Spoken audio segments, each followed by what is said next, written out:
Bienvenido a Devocionales de Fuego. Usted y yo nos reuniremos para invocar a Adonai. Hoy les hablaré de esos vasos en el contexto espiritual, pero primeramente enfoquémonos en las copas. ¿Qué es una copa? Lo podemos entender que es un vaso con pie para beber. Una copa también puede significar o se relaciona con la gloria y la espiritualidad, pero también representa poder, esfuerzo o conquistar una batalla. Pero también podemos verla como un simbolismo de retribución divina o de la cólera de Dios. Podemos encontrarlo en el Salmo 75:8, Isaías 51:17 y Apocalipsis 14:9 y 10. En resumen, la copa es una simbología que nuestro amado Dios Jehová llenó para Jesús, que era su voluntad para él. Si recordamos, en Mateo 26:42, Jesús dijo: Padre mío, si no puedes pasar de mí esta copa sin que yo la beba, hágase tu voluntad. Aquí vemos que Jesús bebió en una copa algo terrible, la maldad de la humanidad. Pero ¿en qué copa bebió él? Como también vemos otra escena donde él bebe con sus apóstoles en una copa. ¿Qué nos quiere dar a entender el Señor ahí? Cuando después, en Timoteo 2:20-22, Pablo nos dice: ahora bien, en una casa grande no solamente hay vasos de oro y de plata, sino también de madera y de barro, y unos para la honra y otros para la deshonra. Lo cierto es que en este tema el Señor nos habla de esos vasos que en un momento dado representan la copa. Y ese vaso es usted o yo cuando estamos al servicio del Señor en algún ministerio. Podemos llegar a la conclusión que esas copas le prestaron un servicio al Señor, tanto en la última cena como en su padecimiento en el huerto de Getsemaní. ¿Qué servicio o cómo estamos prestando un servicio a nuestro amado Jesús? Veamos qué nos habla el Señor de estos vasos. En los hogares se tienen distintas clases de vasos. Tenemos vajillas muy hermosas de pronto, pero también vajillas para el diario vivir. Eso se lo damos de acuerdo a los usos que queramos dar. Y así también en la Biblia habla de que en el reino de Dios, los ministerios que Jehová da para el servicio de su iglesia son como vasos. El ministerio es el servicio que un creyente realiza de acuerdo con un llamado particular para servir como siervos y no como señores. Si tomamos Efesios 4, versículos del 5 y 6, dice: hay un solo Señor, una sola fe, un solo bautismo, hay un solo Dios y Padre de todos, que está sobre todos, actúa por medio de todos y está en todos. Si tomamos este versículo en nuestra vida, estamos dejando que nuestro amado Dios conduzca nuestra vida para el servicio de Él. Tal vez en un sentido muy figurado espiritual, que Él se sirva de nosotros como vasos que somos. Pero ¿qué tipo de vasos somos? ¿Y qué néctar damos? Al reflexionar me di cuenta cuando el Señor dice que por sus frutos se conocerán. Si Él se sirve, está evaluando nuestro servicio, esa obra que hacemos en el nombre de Él, hermanos. Me pregunto, ¿cómo nos ve Él? ¿Como un vaso de honra o de deshonra? ¿Vasos limpios y santificados o vasos sucios de las obras del pecado, de la carne? Ahí es donde nosotros tenemos que entender por qué el Señor nos habla de distintos tipos de vaso que son para el uso de nuestro Señor en el cuerpo de Cristo. podemos llegar a una conclusión que se cumplen diferentes propósitos al servicio del Señor. Pero ¿cómo lo prestamos? ¿Con qué corazón? En 1 Corintios 12:5, él dice: y hay diversidad de ministerios, pero el Señor es el mismo. ¿Lo mostramos a Él o nos mostramos nosotros? Si nos mostramos nosotros, somos unos vasos ordinarios que tenemos inmundicia, sucios, que da asco. Veamos qué nos dice la palabra de Dios al respecto, que para nosotros son lecciones profundas y maravillosas de bendición. En la iglesia, todos tenemos que servir de acuerdo a los dones y ministerios que se nos ha dado por intermedio del Espíritu Santo. Y mire que en Efesios 4, del 11 al 16, nos habla bien claro, hermanos. Y él mismo constituyó a unos apóstoles, a otros profetas, a otros evangelistas, a otros pastores y maestros. Lo cierto es que se ha visto muchos, pero muchos malos testimonios de aquellos que tienen alguna dignidad ministerial. Es decir, son vasos ordinarios, vasos de deshonra, que en un momento dado, pues Dios también los usa. La Biblia también dice que Dios llama a las personas a una vida de servicio, pero nosotros somos autónomos de cómo servir, con qué corazón. En 2 Timoteo, que es lo que estamos hablando como versículo tópico, el 2:20-22, nos dice: ahora bien, en una casa grande no solamente hay vasos de oro y de plata, es decir, como hay una canción, la casa de Dios, sino también de madera y de barro, que será evaluado por sus obras, y unos para honra y otros para deshonra. ¡Wow! ¿Sabe que a mí me da temor de ser un vaso de deshonra? Volvámonos a preguntar, ¿mi servicio es para honra o para deshonra al Señor? Veamos unos ejemplos que nos muestra la Biblia, esos vasos para deshonra.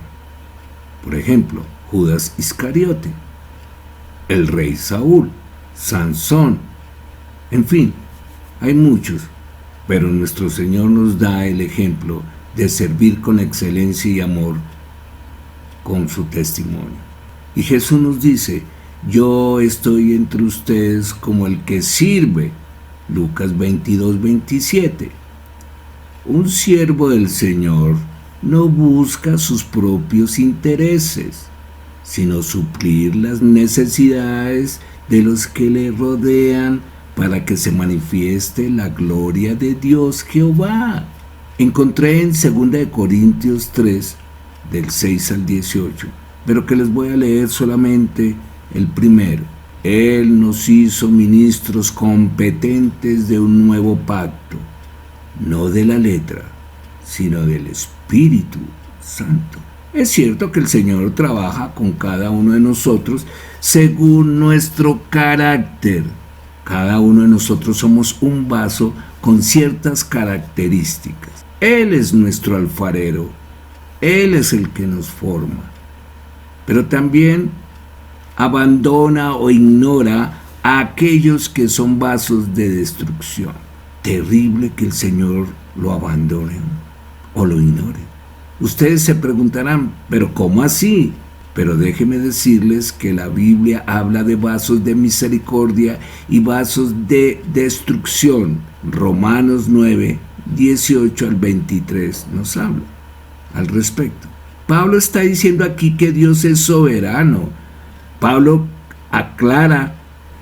claramente está diciendo eso. No hay otro mensaje aquí. En el versículo 18 que nos dice: de manera de que quien quiere tiene misericordia, y al que quiere endurecer, endurece. ¿Qué endurece? Su corazón. Veamos por qué. Pero, ¿sabe que todos nos podemos hacer esta pregunta o argumentar? Pues no me parece ser justo. Pero en el versículo 21 Pablo nos dice: ¿o no tiene potestad el alfarero sobre el barro para hacer de la misma masa un vaso para honra y otro para deshonra? El alfarero puede hacer un vaso de cualquier manera que él quiera. Él es el alfarero. ¿Quién? Jehová. Y el vaso somos nosotros, que somos simplemente masa. Nuestro cuerpo es hecho de barro, pero el alma y el espíritu es otra cosa.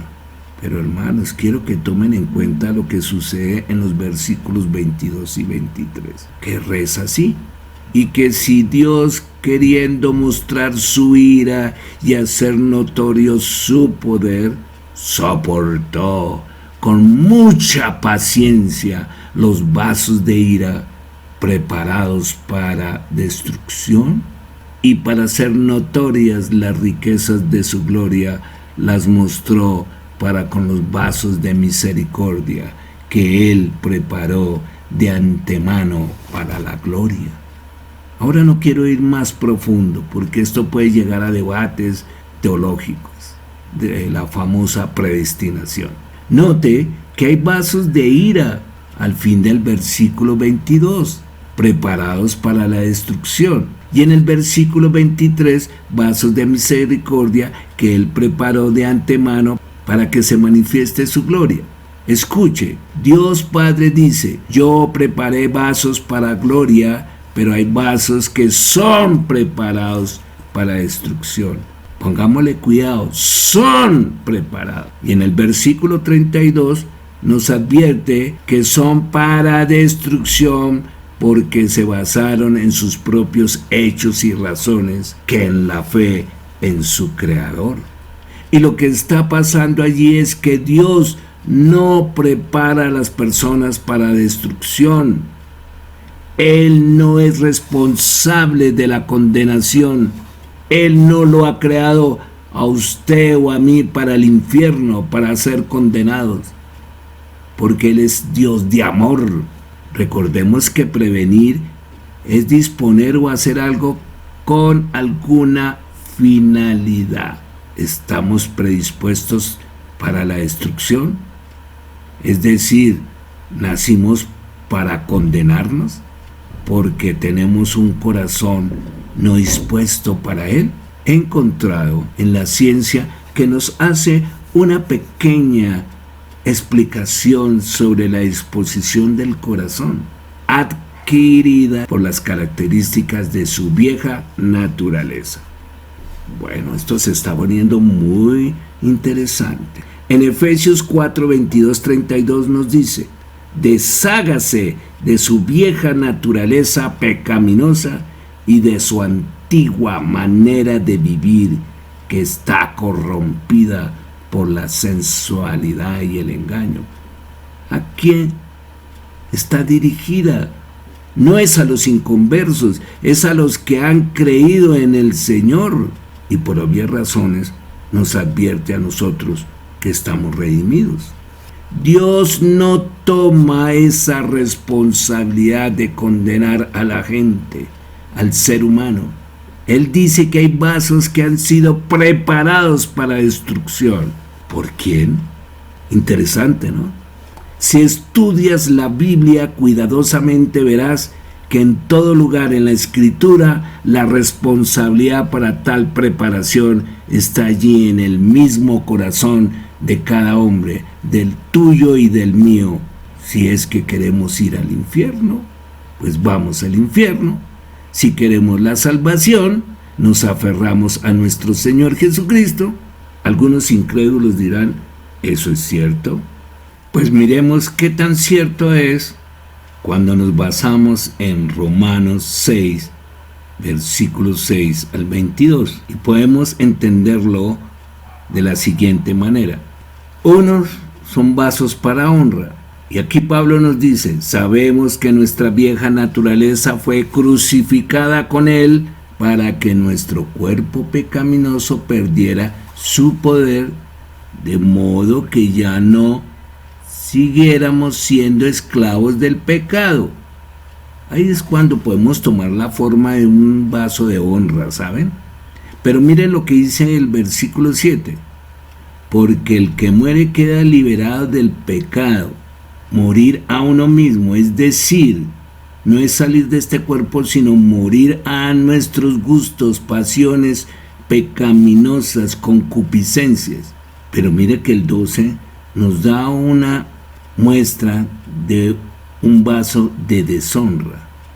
Por lo tanto, no permitan ustedes que el pecado reine en su cuerpo mortal, ni obedezcan a sus malos deseos.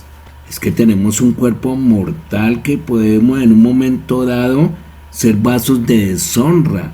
¿Cuál fue la misión de mi amado Jesús? Salvar almas, no el cuerpo. Y el espíritu es de Dios y vuelve a Dios. Así que el viejo hombre se interpreta como la antigua forma de vida que teníamos cuando éramos inconversos. En este sentido, el cristiano, el redimido, tiene dos capacidades que compiten dentro de él, como si fueran dos perros enemigos. La antigua capacidad para pecar y la nueva capacidad para resistir el pecado.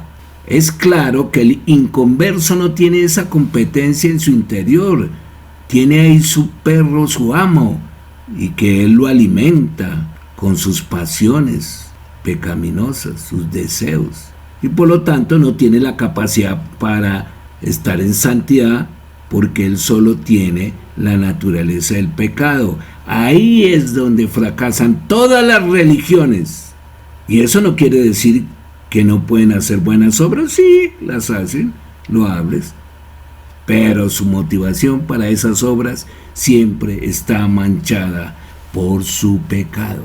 Además, él no puede resistir el pecado porque no tiene la capacidad para no pecar. Nadie lo puede hacer. El creyente, en cambio, tiene la capacidad, el poder que recibimos nosotros a través de la presencia del Espíritu Santo, la santidad posicional, porque el Espíritu de Dios vive dentro de nosotros. El creyente, el redimido, tiene todavía la capacidad para pecar, pero también tenemos la capacidad de resistir el pecado. Ejerza tu dominio propio, hermano. Y lo que es más importante, el deseo de resistir y vivir piadosamente en santidad. En Romanos 7 nos deja Pablo explícitamente la batalla que ruge continuamente, incluso en las personas más maduras espiritualmente. Esos dardos que manda el enemigo a nuestra mente. Pablo lamenta que él hace lo que él no quiere hacer. Mire quién lo dice. Y de hecho, pues obviamente hace el mal, que él mismo lo aborrece. Él dice que esto es el resultado del pecado que vive y mora en nuestro cuerpo. Romanos 7:20. Ay, gracias a Dios que algún día vamos a salir de esta cárcel, o de esta carpa, o de este cuerpo, para estar con el Señor y ser revestidos en santidad, en cuerpos transformados, hermano. ¿A usted no le da alegría? A mí me da alegría y gozo, y es una esperanza que la tengo en mi mente día a día para resistir estas batallas.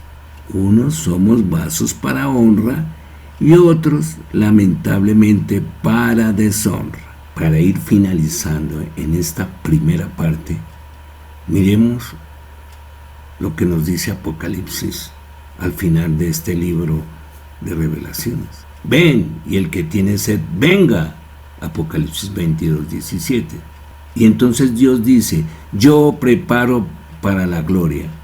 Pero hay vasos que se preparan para la destrucción. Así es sencillo, hermano. Cuidado que estés engañándote y preparándose para la destrucción. Por ejemplo, lo que le pasó a Judas Iscariote. Él no fue creado por Dios para ocupar el infierno. Otra razón que conozco es que el infierno nunca fue creado para los seres humanos. Fue hecho para el diablo y sus ángeles caídos. Judas fue allí, o está ahí, porque él lo escogió al traicionar a Cristo y tener un corazón, ¿sí?, incrédulo y gobernado por ese espíritu espíritu que maneja nuestra carne. Y por lo tanto escogió rechazar la verdad. Bueno, por ahora dejemos así y los invito a que vean la segunda parte que la he llamado la experiencia del redimido. Hermanos, acompáñenme a orar. Amadísimo Padre Celestial, Padre Precioso, Abba, contamos es con tu misericordia y tu gracia para que tú nos sostengas y nos ayudes a permanecer en ti. Señor, limpia nuestros vasos. Queremos ser vasos de honra. Queremos recibir tu misericordia. Perdónanos si hemos sido vasos de deshonra. Te lo pedimos en el nombre de mi Señor Jesucristo. Amén.